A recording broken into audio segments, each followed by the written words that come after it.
नमस्कार दोस्तों, मेरा नाम है तरुण यादव और स्वागत करता हूं आप सभी का हमारे YouTube चैनल IQ मेंटर में। आप जानते हैं यूपीएससी पीईटी का मास्टर बैच चल रहा है, जिसके अंतर्गत आज के सेशन में हम लोग भारतीय इतिहास के मौर्य वंश, गुप्त वंश और हर्षवर्धन वंश से जितने भी यूपीएससी की परीक्षा में पूछे गए प्रश्न हैं उन सभी को सॉल्व करेंगे। जितने भी इंपॉर्टेंट क्वेश्चन नए बन सकते हैं उन सभी को डिस्कस करेंगे और यूपीएससी पीईटी के एग्जाम के पॉइंट ऑफ व्यू से जो भी तथ्य या जो भी फैक्ट इंपॉर्टेंट हो सकता है उन सभी को आज के सेशन में हम लोग डिस्कस करने वाले हैं। ये सेशन आप लोगों के लिए बहुत ही रामबाण होने वाला है, बहुत ही जबरदस्त ये सेशन होगा। लेकिन अगर आप हमारे चैनल में पहली बार आ रहे हैं तो आप लोगों को बता दूं कि ये यूपीएससी पीईटी का जो मास्टर बैच है ये 30 दिनों का बैच है और 30 दिनों में दोस्तों डेली 30 क्लासेस ली जाएगी और हर दिन 2 क्लासेस ली जाती है। पहली क्लास दोपहर को 2 बजे ली जाती है, दूसरी क्लास शाम को 8 बजे ली जाती है। अगर आप सीरियस होकर यूपीएससी पीईटी के परीक्षा को निकालना चाहते हो तो आप हमारे इस 30 दिनों के सेशन के साथ जुड़ जाइए। डेली जो 2 क्लासेस हो रही है, दोनों क्लासेस को कम से कम 2 से 3 बार जरूर देख लीजिए। इसके बाद आप यूपीएससी पीईटी की परीक्षा में बड़े ही आसानी से 100 में से 90 के ऊपर अंक आराम से लेकर के आ जाएंगे। तो चलिए शुरुआत करते हैं आज के सेशन की। बट शुरुआत करने से पहले आप लोगों से कहना चाहूंगा कि सेशन को एंड तक देखना है। सेशन अगर पसंद आता है तो लाइक जरूर कर दीजिएगा, शेयर करना बिल्कुल ना भूलें और अगर आप चैनल पे हमारे पहली बार आए हैं तो सब्सक्राइब करके बेल आइकन को जरूर प्रेस कीजिएगा ताकि हमारे हर वीडियो की लेटेस्ट अपडेट सबसे पहले आप लोगों को मिले। तो शुरुआत करने से पहले आपको बता दूं कि इसमें जितने भी क्वेश्चन है हर क्वेश्चन का आंसर देने के लिए आप लोग के पास सिर्फ 10 सेकंड का टाइम होगा।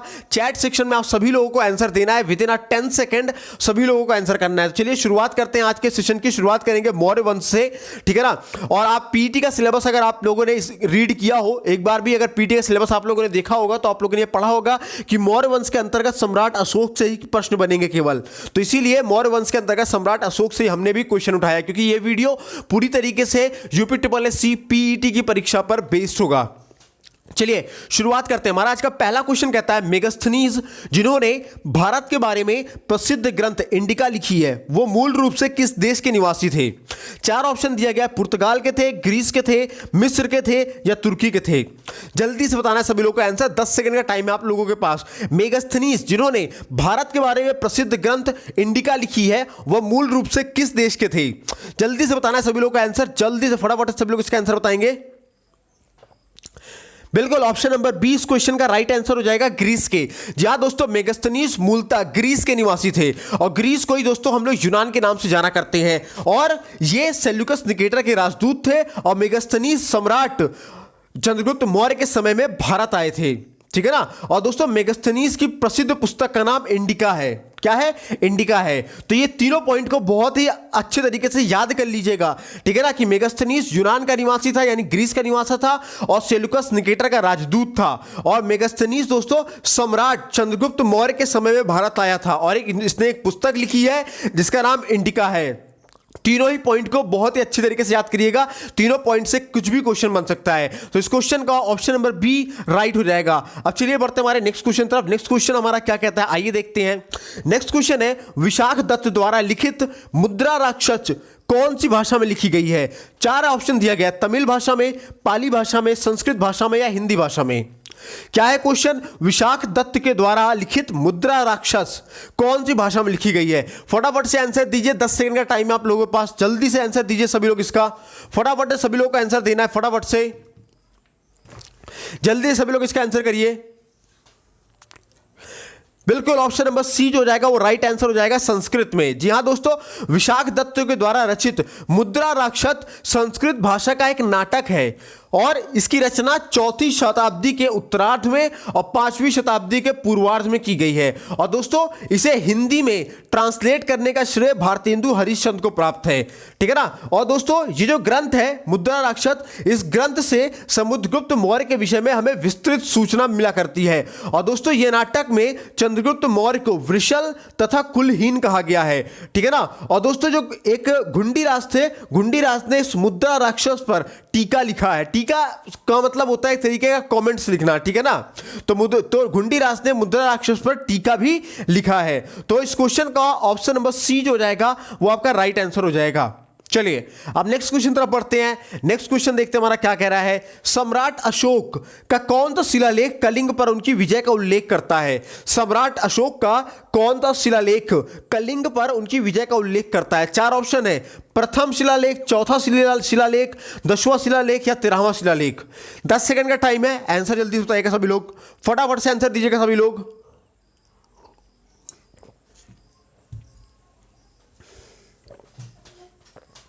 जल्दी से बताइएगा सभी लोग, फटाफट से इसका आंसर देंगे सभी लोग। बिल्कुल, इस क्वेश्चन का ऑप्शन नंबर डी 13वां राइट आंसर हो जाएगा।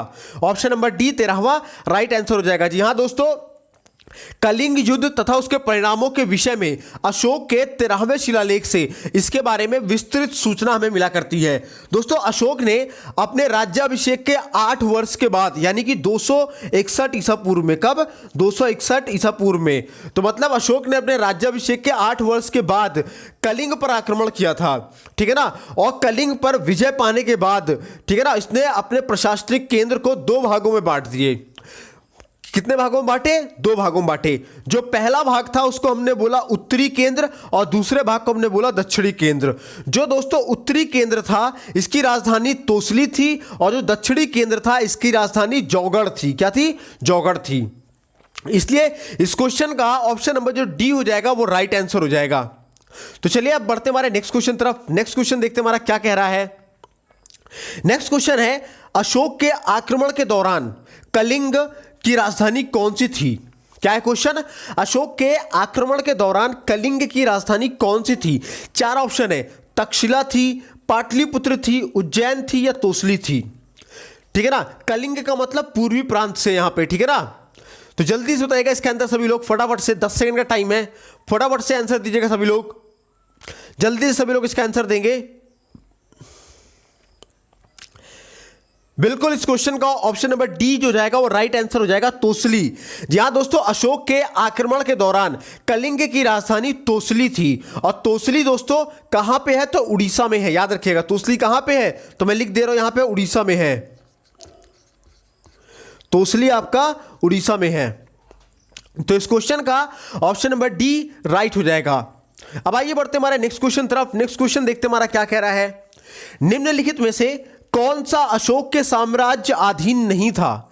निम्नलिखित में से कौन सा राज्य अशोक के साम्राज्य के अधीन नहीं था? 4 ऑप्शन दिया गया है, कश्मीर के, गुर्जर, कर्नाटक या कामरूप। कश्मीर, गुर्जर, कर्नाटक या कामरूप। क्या होगा इसका सही आंसर? जल्दी से बताइएगा सभी लोग इसका आंसर, फटाफट से आंसर दीजिएगा सभी लोग। जल्दी सभी लोग इसका आंसर दीजिएगा।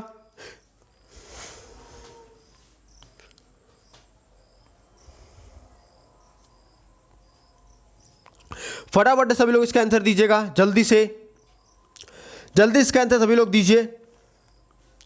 बिल्कुल, ऑप्शन नंबर डी जो जाएगा इस क्वेश्चन का राइट आंसर हो जाएगा, कामरूप। क्या हो जाएगा दोस्तों?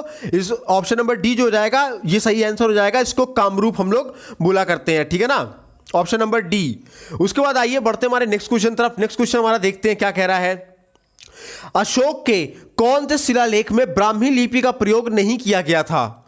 अशोक के कौन से शिलालेख में ब्राह्मी लिपि का प्रयोग नहीं किया गया था? 4 ऑप्शन दिया गया है, सारनाथ में, शहबाज गढ़ी में, धौली में या इनमें से कोई भी नहीं। जल्दी से बताइएगा सभी लोग इसके आंसर, फटाफट से सभी लोग इसका आंसर बताएंगे जल्दी से। अशोक के कौन से शिलालेख में ब्राह्मी लिपि का प्रयोग नहीं किया गया था? जल्दी से बताइएगा सभी लोग इसका आंसर। बिल्कुल, इस क्वेश्चन का ऑप्शन नंबर बी जो हो जाएगा वो राइट आंसर हो जाएगा, शहबाज गढ़ी। जी हां दोस्तों, अशोक के शहबाज गढ़ी शिलालेख में ब्राह्मी लिपि का प्रयोग नहीं किया गया है, ठीक है ना। तो इस क्वेश्चन का ऑप्शन नंबर बी जो हो जाएगा वो राइट आंसर हो जाएगा। अब आइए बढ़ते हमारे नेक्स्ट क्वेश्चन तरफ। नेक्स्ट क्वेश्चन देखते हमारा क्या कह रहा है। अशोक के प्रधान शिलालेखों में सबसे बड़ा शिलालेख है। अशोक के प्रधान शिलालेखों में सबसे बड़ा शिलालेख है। 4 ऑप्शन है, 11वां, 12वां, 13वां या 14वां। जल्दी से बताइएगा सभी लोग इसके अंदर, फटाफट से इसके अंदर बताइएगा। अशोक के प्रधान शिलालेखों में सबसे बड़ा शिलालेख है, जल्दी से बताइएगा सभी लोग इसका आंसर। जल्दी से सभी लोग को इसका आंसर देना है।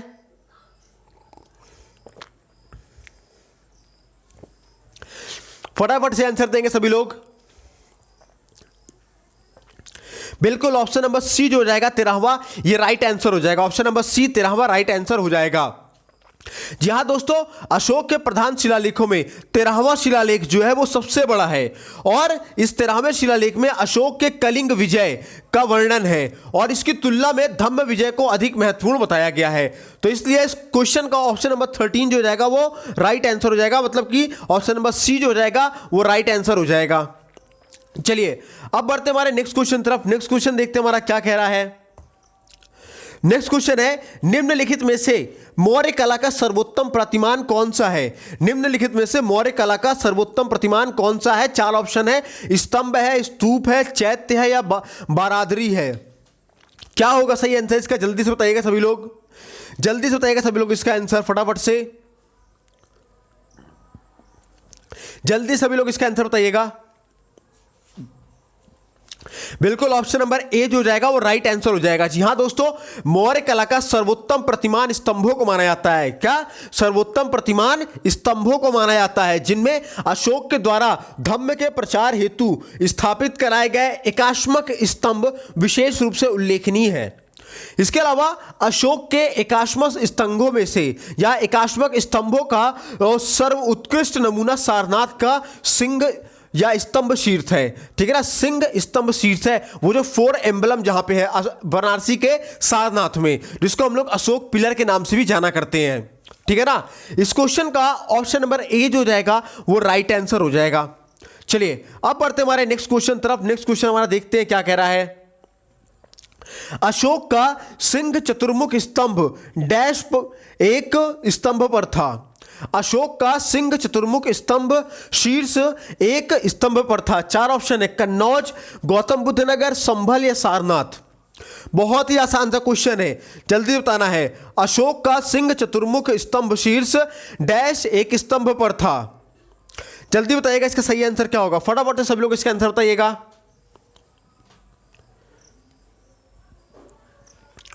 बिल्कुल ऑप्शन नंबर डी इस क्वेश्चन का राइट आंसर हो जाएगा, सारनाथ। जी हां दोस्तों, सम्राट अशोक का एक स्तंभ सारनाथ में स्थित है और इसे हम लोग अशोक महान का स्तंभ भी बोला करते हैं या अशोक स्तंभ भी बोला करते हैं, क्योंकि इसे अशोक महान ने बनवाया था। और दोस्तों सारनाथ स्थित ये स्तंभ के शीर्ष पर 4 शेर हैं। ठीक है ना, और ये चारों शेर दोस्तों एक दूसरे की तरफ पीठ करके सट करके बैठे हुए हैं। और दोस्तों सारनाथ के अशोक स्तंभ को भारत ने राष्ट्रीय प्रतीक के रूप में भी अपनाया है। ठीक है ना, और दोस्तों जो सारनाथ का जो अशोक स्तंभ है, इसके निचले भाग में एक चक्र बना हुआ है और उस चक्र में 24 तीलियां हैं और इस चक्र को दोस्तों भारतीय तिरंगे के मध्य भाग में लगाया गया है या मध्य भाग में रखा गया है। ठीक है ना, तो इस क्वेश्चन का ऑप्शन नंबर डी जो जाएगा वो आपका राइट आंसर हो जाएगा। चलिए अब बढ़ते हमारे नेक्स्ट क्वेश्चन तरफ। नेक्स्ट क्वेश्चन देखते हैं हमारा क्या कह रहा है। मौर्य अर्थव्यवस्था मुख्य रूप से किस पर निर्भर थी? मौर्य अर्थव्यवस्था मुख्य रूप से किस पर निर्भर थी? चार ऑप्शन दिया गया है, कृषि अर्थव्यवस्था पे, व्यापार आधारित अर्थव्यवस्था पे, उद्योग आधारित अर्थव्यवस्था पे या युद्ध आधारित अर्थव्यवस्था पे। क्या होगा इसका सही आंसर, जल्दी से बताइएगा। मौर्य अर्थव्यवस्था मुख्य रूप से किस पर निर्भर थी? फटाफट से आंसर दीजिएगा सभी लोग।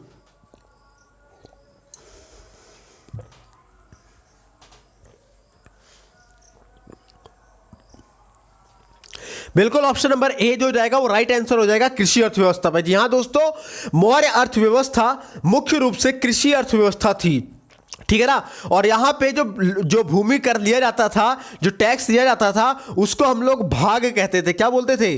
भाग बोला करते थे। ठीक है ना, और ये दोस्तों राजस्व का प्रमुख प्रकार था भाग। और दोस्तों ये जो भाग लिया जाता था टैक्स के रूप में, ये कुल उत्पादन का 1/6वां भाग हुआ करता था। कितना होता था? 1/6वां भाग हुआ करता था कुल उत्पादन का।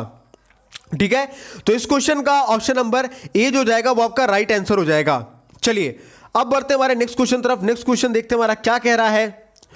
नेक्स्ट क्वेश्चन है, देवनाम प्रिय नाम किसे दिया जाता है? देवनाम प्रिय नाम किसे दिया जाता है? चार ऑप्शन दिया गया, हर्ष को दिया जाता है, अशोक को दिया जाता है, कनिष्क को दिया जाता है या चंद्रगुप्त मौर्य को दिया जाता है।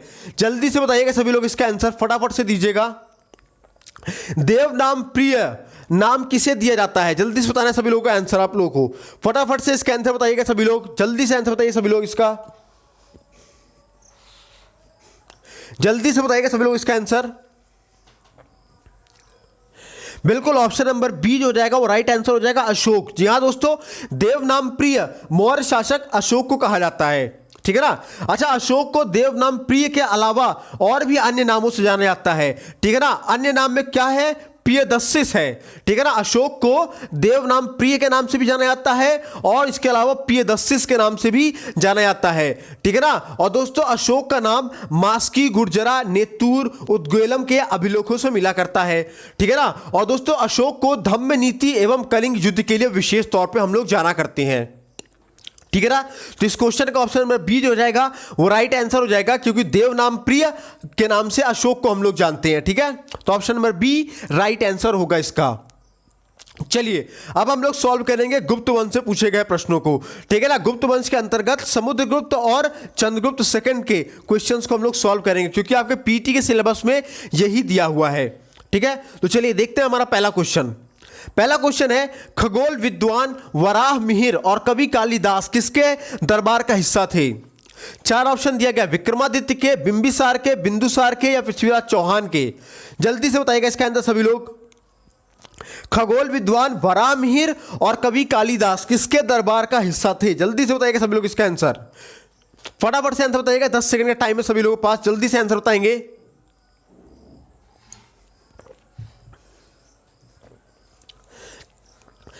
बिल्कुल ऑप्शन नंबर ए जो होगा वो राइट आंसर हो जाएगा, विक्रमादित्य। जी हाँ दोस्तों, खगोल विद्वान वराह मिहिर और कवि कालिदास सम्राट चंद्रगुप्त सेकंड के नवरत्नों में से एक थे, ठीक है ना। और ये जो गुप्त सम्राट चंद्रगुप्त सेकंड थे, इन्हीं को ही हम लोग विक्रमादित्य के नाम से जाना करते हैं, जो कि ऑप्शन नंबर ए में दिया गया है, ठीक है ना। और इसके अलावा दोस्तों ये जो विक्रमादित्य थे यानी कि गुप्त सम्राट चंद्रगुप्त सेकंड, इनके दरबार में नवरत्न हुआ करते थे और इन नवरत्नों में से वराह मिहिर और कालिदास एक थे, ठीक है ना। अच्छा, अगर इनके नवरत्नों की हम लोग बात करें तो इनके नवरत्नों में दोस्तों वराह मिहिर कालिदास के अलावा अमर सिंह थे, धन्वंतरी थे, घटकरपर थे, छपड़क थे, शंकु थे, वरुचि थे और बेताल भट्ट भी इनके नवरत्नों में शामिल थे, ठीक है ना। तो इसलिए इस क्वेश्चन का ऑप्शन नंबर ए राइट हो जाएगा, ठीक है ना। और ये यहां पे अगर कभी कभी विक्रमादित्य ना दिया हो अगर, तो क्या दिया होगा, चंद्रगुप्त सेकंड दिया होगा, ठीक है ना, चंद्रगुप्त सेकंड दिया होगा, ठीक है ना, क्योंकि इन्हीं को ही विक्रमादित्य के नाम से भी हम लोग जाना करते हैं। चलिए अब बढ़ते हमारे नेक्स्ट क्वेश्चन तरफ। नेक्स्ट क्वेश्चन हमारा क्या कह रहा है, अभिज्ञान शकुंतलम किताब के लेखक कौन है। अभिज्ञान शकुंतलम किताब के लेखक कौन है। चार ऑप्शन दिया गया, तुलसीदास है, सूरदास है, कालिदास है या फिर रायदास है। क्या होगा सही आंसर इसका, जल्दी से बताइएगा सभी लोग, फटाफट से सभी लोग इसका आंसर देंगे। अभिज्ञान शकुंतलम किताब के लेखक कौन है, तुलसीदास है, सूरदास है, कालिदास है या रायदास है। फटाफट से आंसर दीजिए चैट सेक्शन में, फटाफट से। बिल्कुल इस क्वेश्चन का ऑप्शन नंबर सी जो हो जाएगा राइट आंसर हो जाएगा, कालिदास। जी हाँ दोस्तों, अभिज्ञान शकुंतलम किताब के लेखक कौन है, कालिदास है, ठीक है ना। दोस्तों अभिज्ञान शकुंतलम के लेखक संस्कृत भाषा के सबसे महान कवि और सबसे महान नाटककार कालिदास थे। अच्छा, कालिदास ने दोस्तों अभिज्ञान शकुंतलम के अलावा रघुवंशम, कुमार संभवम, मेघदूतम और ऋतु संहार, मालिका अग्निमित्रम आदि जैसी प्रमुख रचनाएं और भी की हैं, ठीक है ना। तो एग्जाम में अभिज्ञान शकुंतलम के अलावा भी अन्य पूछ ले तो उसका आंसर भी आप लोग आसानी से दे लेंगे। क्या फिर से बता दे रहा हूं, कालिदास की रचनाएं कौन कौन सी है, तो कालिदास की रचनाओं में पहला तो ये जान ही लिए अभिज्ञान शकुंतलम है, दूसरा मालविका अग्निमित्रम है, तीसरा रघुवंशम है, चौथा है कुमार संभवम है, पांचवा है मेघदूतम है, छठवा है ऋतु संहार, ठीक है ना, छठवा है ऋतु संहार। तो इस क्वेश्चन का ऑप्शन नंबर सी जो हो जाएगा वो आपका राइट आंसर हो जाएगा। चलिए अब बढ़ते हमारे नेक्स्ट क्वेश्चन तरफ। नेक्स्ट क्वेश्चन देखते हमारा क्या कह रहा है, गुप्त काल की प्रसिद्ध महिला शासक कौन थी। चार ऑप्शन दिया गया है, कुबेर गंगा थी, प्रभावती गुप्त थी, राजश्री थी या कुमार देवी थी। क्या होगा सही आंसर, 10 सेकंड का टाइम है, जल्दी से बताइए, जल्दी सभी लोग इसका आंसर दीजिए। गुप्त काल की प्रसिद्ध महिला शासक कौन थी, जल्दी से बताइएगा, फटाफट से बताइएगा सभी लोग इसका आंसर, फटाफट से सभी लोग इसका आंसर देंगे। बिल्कुल इस क्वेश्चन का ऑप्शन नंबर बी जो हो जाएगा वो राइट आंसर हो जाएगा, प्रभावती गुप्त। क्या है, प्रभावती गुप्त जो थी ये गुप्त काल की प्रसिद्ध महिला शासिका थी, ठीक है ना। दोस्तों गुप्तकालीन प्रसिद्ध महिला शासिका प्रभावती गुप्त थी और ये प्रभावती गुप्त चंद्रगुप्त सेकंड की पुत्री थी और वाकाटक नरेश रुद्रसेन द्वितीय की पत्नी भी थी। ठीक है ना, ये दोनों ही पॉइंट याद रखिएगा कि ये जो प्रभावती गुप्त थी ये चंद्रगुप्त सेकंड की पुत्री थी और वाकाटक नरेश रुद्रसेन सेकंड की पत्नी थी। तो इसलिए इस क्वेश्चन का ऑप्शन नंबर बी जो हो जाएगा वो आपका राइट आंसर हो जाएगा। चलिए अब बढ़ते हमारे नेक्स्ट क्वेश्चन तरफ। नेक्स्ट क्वेश्चन देखते हैं हमारा क्या कह रहा है। नेक्स्ट क्वेश्चन हम लोग देखेंगे क्या कह रहा है कि चंद्रगुप्त मौर्य के इस प्रसिद्ध राजनीतिक सलाहकार को निम्नलिखित में से सभी नामों से जाना जाता था। इसके अलावा और कौन सा नाम है ऑप्शन में जिसके नाम से हम लोग नहीं जानते हैं। ठीक है ना, क्वेश्चन समझिएगा। चंद्रगुप्त मौर्य के इस प्रसिद्ध राजनीतिक सलाहकार को निम्नलिखित में से सभी नामों से जाना जाता है केवल एक को छोड़ करके, जो कि इस ऑप्शन में दिया गया है। तो बताना है कि वो कौन सा नाम है जिसके नाम से नहीं जाना जाता है। जल्दी दीजिए सभी लोग इसका आंसर, फटाफट से दीजिए। बहुत ही सिंपल सा क्वेश्चन है, बहुत ही आसान सा क्वेश्चन है, बस थोड़ा सा दिमाग लगाना है। आप इसका आंसर फट से दे दोगे। जल्दी बताइए सभी लोग इसका आंसर 10 सेकंड के अंदर। बिल्कुल इस क्वेश्चन का ऑप्शन नंबर जो डी हो जाएगा वो राइट आंसर हो जाएगा समुद्रगुप्त। क्या हो जाएगा इस क्वेश्चन का राइट आंसर क्या हो जाएगा? ऑप्शन नंबर डी हो जाएगा समुद्रगुप्त हो जाएगा। ठीक है ना जी हाँ दोस्तों, कौटिल्य अथवा चाणक्य अथवा विष्णुगुप्त एक राजनीतिक और चंद्रगुप्त मौर्य के महामंत्री के रूप में प्रसिद्ध थे। ठीक है ना, और ये जो चाणक्य थे दोस्तों इनका व्यक्तिवाचक नाम विष्णुगुप्ता था और इनका स्थानीय नाम चाणक्य था और इनके गोत्र नाम कौटिल्य था और इन्होंने चंद्रगुप्त मौर्य के साथ मिलकर मौर्य साम्राज्य की स्थापना की थी। ठीक है ना, और साथ ही साथ चंद्रगुप्त मौर्य के ये गुरु भी थे। कौन? विष्णुगुप्त या कौटिल्य या फिर चाणक्य। ठीक है ना, तो ये तीनों ही चीजें नाम इन्हीं के थे, याद रखिएगा। ठीक है ना, इनमें से ये समुद्रगुप्त क्या हो जाएगा? इनका नाम नहीं था इसलिए समुद्रगुप्त आपका सही आंसर हो जाएगा। यानी इस क्वेश्चन का ऑप्शन नंबर डी जो जाएगा राइट आंसर हो जाएगा। ये क्वेश्चन आपके वीडियो 2018 की परीक्षा में पूछा गया प्रश्न है। चलिए अब हम लोग हर्षवर्धन से पूछे गए प्रश्नों को सॉल्व कर लेते हैं। ठीक है ना, किससे? हर्षवर्धन से पूछे गए प्रश्नों को सॉल्व करेंगे। पहला क्वेश्चन हमारा क्या कहता है? कन्नौज से पूर्व हर्षवर्धन कहां का शासक था? कन्नौज से पूर्व हर्षवर्धन कहां का शासक था? 4 ऑप्शन दिया गया है। कौशांबी का था, कुशीनगर का था, श्रावस्ती का था या थानेश्वर का था। जल्दी से इसका आंसर दीजिएगा सभी लोग, फटाफट से आंसर दीजिएगा इसका।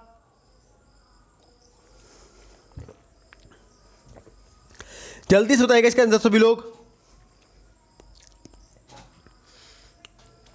बिल्कुल ऑप्शन नंबर डी जो हो जाएगा वो राइट आंसर हो जाएगा, थानेश्वर। जो कन्नौज था दोस्तों, कन्नौज से पहले हर्षवर्धन थानेश्वर का क्या था? शासक था। दोस्तों हर्षवर्धन कन्नौज से पहले थानेश्वर का शासक था और जब राजवर्धन की मृत्यु हो जाती है तो उसकी मृत्यु के पश्चात 606 ईस्वी में, कब?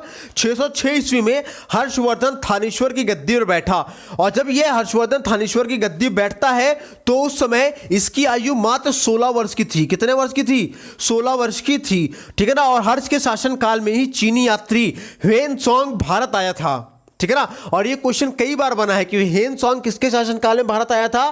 तो किसके शासन काल में आया था? ये हर्षवर्धन के शासन काल में ह्वेनसांग भारत आया था। ऑप्शन नंबर डी इस क्वेश्चन का राइट आंसर हो जाएगा। चलिए अब बढ़ते हमारे नेक्स्ट क्वेश्चन तरफ। नेक्स्ट क्वेश्चन देखते हमारा क्या कह रहा है। हर्षवर्धन ने 5 इंडीज को अपने नियंत्रण में लिया था। इनमें से कौन सा 5 इंडीज थे? क्वेश्चन समझिएगा। हर्षवर्धन ने 5 इंडीज को अपने नियंत्रण में लिया था और इनमें से कौन सा 5 इंडीज थे? 4 ऑप्शन यहां पे दिए गए हैं। चारों ऑप्शन को बहुत ही केयरफुली पढ़ना है। ठीक है ना, ये वीडियो की परीक्षा में पूछा गया प्रश्न है और वीडियो की परीक्षा 2018 में संपन्न हुई थी। आप लोग पता है कि क्वेश्चंस बहुत ही हाई लेवल के आए थे। इसके ऑप्शंस बहुत ही नजदीक के मामला था इनके ऑप्शंस में। और समझ लीजिए 2018 में जब ये लेवल था तो 2021 अब चल रहा है तो इसका लेवल और ज्यादा बढ़ चुका होगा, कंपटीशन का लेवल और ज्यादा बढ़ चुका होगा। तो आपको अपनी तैयारियों को एकदम बहुत ही बेहतरीन तरीके से, बेस्ट तरीके से आप लोग करना होगा। चलिए ऑप्शन पढ़ते हैं इसके। पंजाब, कन्नौज, बंगाल, बिहार और जयपुर। दूसरा ऑप्शन है पंजाब, कन्नौज, बंगाल, बिहार और उड़ीसा। तीसरा ऑप्शन है पंजाब, कन्नौज, बंगाल, उत्तर प्रदेश और उड़ीसा। अब चौथा ऑप्शन है राजस्थान, कन्नौज, बंगाल, बिहार और उड़ीसा। क्या होगा इसका सही आंसर? जल्दी सभी लोग इसका आंसर दीजिए, फटाक से सभी लोग इसका आंसर दीजिए। हर्षवर्धन ने 5 इंडीज को अपने नियंत्रण में लिया था, तो वो 5 इंडीज कौन कौन थे? जल्दी सभी लोग इसका आंसर बताइएगा। बिल्कुल ऑप्शन नंबर बी जो हो जाएगा इस क्वेश्चन का राइट आंसर हो जाएगा। ठीक है ना। वो 5 इंडीज कौन कौन से थे? पंजाब था, कन्नौज था, बंगाल था, बिहार था और उड़ीसा था। क्या क्या क्या था? पंजाब था, कन्नौज था, बंगाल था, बिहार था और उड़ीसा था। यानी कि ऑप्शन नंबर बी इस क्वेश्चन का सही आंसर हो जाएगा। चलिए अब बढ़ते हम लोग आज के सेशन के लास्ट क्वेश्चन तरफ। और लास्ट क्वेश्चन बहुत ही ज्यादा इंपॉर्टेंट है, इसका आंसर सभी लोगों को देना है कि कादंबरी के लेखक कौन है? कादंबरी के लेखक कौन है? 4 ऑप्शन यहां पे दिया गया है। कालिदास है, कौटिल्य है, हर्ष है या बाण है? जल्दी बताइएगा सभी लोग इसका आंसर फटाफट से। कादंबरी के लेखक कौन है? 4 ऑप्शन दिया गया है, जल्दी से आंसर दीजिए सभी लोग इसका, जल्दी से दीजिएगा सभी लोग इसका आंसर। बिल्कुल ऑप्शन नंबर डी राइट हो जाएगा। कादंबरी के लेखक बाण है। ठीक है ना। कादंबरी के लेखक कौन है? बाण भट्ट है। जी हाँ दोस्तों, कादंबरी संस्कृत साहित्य का एक महत्वपूर्ण उपन्यास है जिसकी रचना संस्कृत कवि एवं गद्य लेखक बाण भट्ट ने की थी। और दोस्तों बाण भट्ट सम्राट हर्ष के दरबारी कवि थे और इनकी महत्वपूर्ण रचना हर्षचरित भी है। ठीक है ना। बाण भट्ट की महत्वपूर्ण रचना हर्षचरित भी है और इसी हर्षचरित से ही हमें हर्ष के समय की विस्तृत सूचना भी प्राप्त हुआ करती है। तो इस क्वेश्चन का ऑप्शन नंबर डी जो हो जाएगा राइट आंसर हो जाएगा। तो उम्मीद करता हूं पसंद आया होगा आप लोगों को सेशन को। इस सेशन अगर पसंद आया हो तो लाइक कर देना, सेशन को शेयर कर देना सभी लोगों तक, और चैनल पे अभी तक सब्सक्राइब नहीं किया सब्सक्राइब करके बेल आइकन को प्रेस कर दो। वीडियो कैसी लगी कमेंट सेक्शन में लिखना जरूर भूलिएगा नहीं। ठीक है ना। कोई अन्य सवाल, कोई अन्य क्वेरी, कोई अन्य क्वेश्चन है तो 24 कमेंट सेक्शन में लिख दीजिएगा, हम आपके डाउट्स को क्लियर कर देंगे। साथ ही साथ अगर इस वीडियो की पीडीएफ चाहिए तो दोस्तों नीचे दिए गए टेलीग्राम चैनल पे आप हमको ज्वाइन करिए, हम अपने टेलीग्राम पे सारे पीडीएफ को प्रोवाइड करवा दिया करते हैं। इसके अलावा कोई अन्य डिटेल, कोई अन्य क्वेरी है तो आप हमारे व्हाट्सएप नंबर पर कैपिटल लेटर में JOIN ज्वाइन लिख करके मैसेज कर दीजिएगा, तो हम आपको अपने WhatsApp study group IQ mentor study group में ऐड कर देंगे। तो वहां भी बहुत सारी चीजें आप लोगों को जानने और सीखने को मिल जाएगी। इसके अलावा आप हमारे इंस्टाग्राम पेज को फॉलो कर सकते हैं, फेसबुक पेज को भी फॉलो कर सकते हैं, और हर जगह पे आपको कुछ ना कुछ नया और बेहतरीन जानने सीखने को मिलेगा जो कि आपके एग्जामिनेशन के पॉइंट ऑफ व्यू से बहुत ही ज्यादा इंपॉर्टेंट होगा। तो thanks for watching our video. मिलते हैं कल के सेशन में दोपहर 2 बजे। तब तक ख्याल रखिए, स्वस्थ रहिए, मस्त रहिए। जय हिंद दोस्तों।